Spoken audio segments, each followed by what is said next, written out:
Qoca Şərqin qapısı Azərbaycan hər zaman qonaqlı, qaralı bir ölkə olub. Xüsusilə də yay fəslində şəhərimizə gələnlərin sayı artır. Elə mən də indi sizi çox maraqlı bir insanla yaxından tanış edəcəm.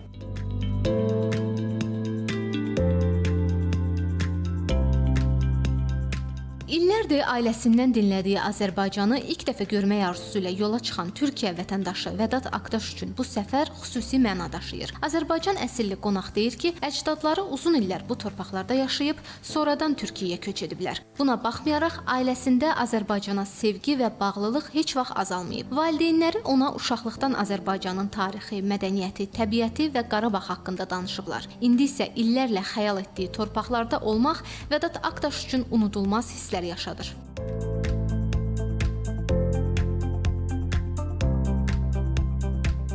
Səfər çərçivəsində şəhərimizin qonağı Bakının tarixi və müasir siması ilə yaxından tanış olub. İçəri şəhəri, Şirvanşahlar Sarayını, Yanardağı və paytaxtın digər görməli məkanlarını ziyarət edən müsahibim Azərbaycanın tarixi irsinin qorunmasını və şəhərin müasir inkişafını yüksək qiymətləndirir. Ancaq bu səfərin onun üçün ən həyəcanlı məqamı illərlə həsrətində olduğu Qarabağı ziyarət etmək olub.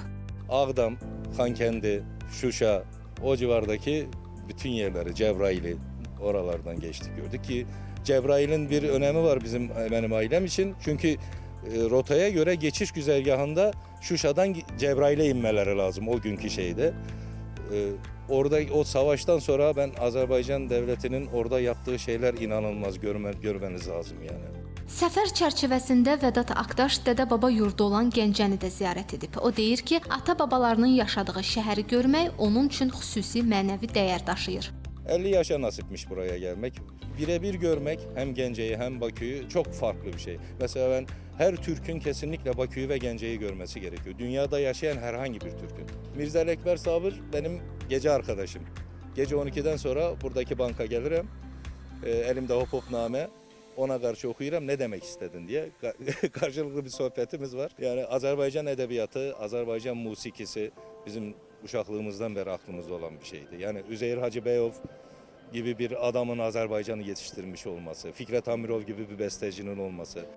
İlk dəfə Azərbaycana gələn Vedat Aktaş üçün bu səfər sadəcə yeni bir ölkə ilə tanışlıq deyil, ailə tarixinin izlərini tapdığı, köklərinə qovuşduğu mənəvi bir yolçuluq oldu. Azad Qarabağda aparılan geniş miqyaslı quruculuq işləri, Bakının qədim tarixi, Gəncənin doğmalığı və insanların səmimiyyəti şəhərimizin qonağında dərin təəssürat yaradıb.